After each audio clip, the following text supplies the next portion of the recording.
So the Hedge Knight. Did you ever read the Tales of Sir Duncan Egg? Because I know you read a lot of the books. I haven't read those. I just remember his reference in the books.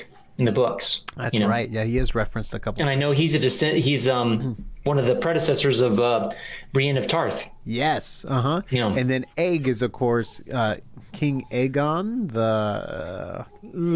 He's the squire, right? Yeah, but there's been so many King Aegons. I don't know what number he is. He's one of the Aegons. He's one of the Aegons. He's old. And it follows a lot of fun short stories from my knowledge of the short stories. The Hedge Knight, he's trying to become, Sir Duncan is trying to become a knight.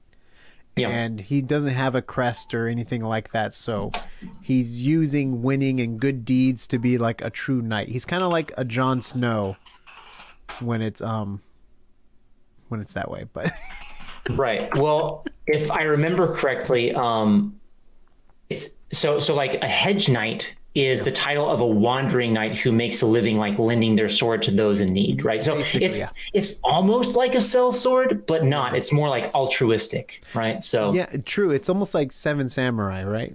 I'm thinking of the anime, but obviously there's a lot of versions of Samurai. But it's like they would do it in exchange for rice or for goods and stuff. For like trades. Yeah. It's more like a trade, and they do it for the righteous or for goodwill. The righteous knight, I guess you can yeah. And kind of like Luke Cage, a hero for hire. So an issue though that is becoming a major topic is with George R.R. Martin now, because he has postponed Winds of Winter. I think, was that the next book that's supposed to come out? I think it's Winds of Winter. Yes.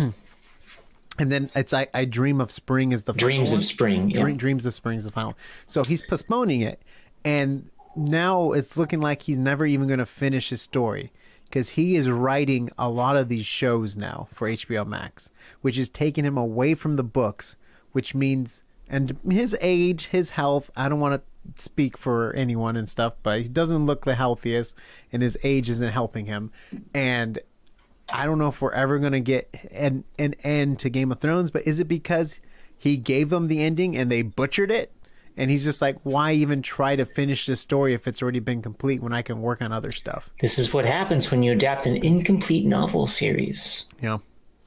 Yeah. I mean, there's only so much time in a person's life, to do stuff. And writing a book, I mean, I don't know the pace at which George R. R. Martin usually wrote his books, but regardless, it takes a while, Yeah. Unless you're Stephen King, then you're just cranking them out left and right. Okay. Well, real quick from Jeepster, Greg the Egg. Yeah. Mm-hmm. Great. We should probably start that as like a hashtag or something.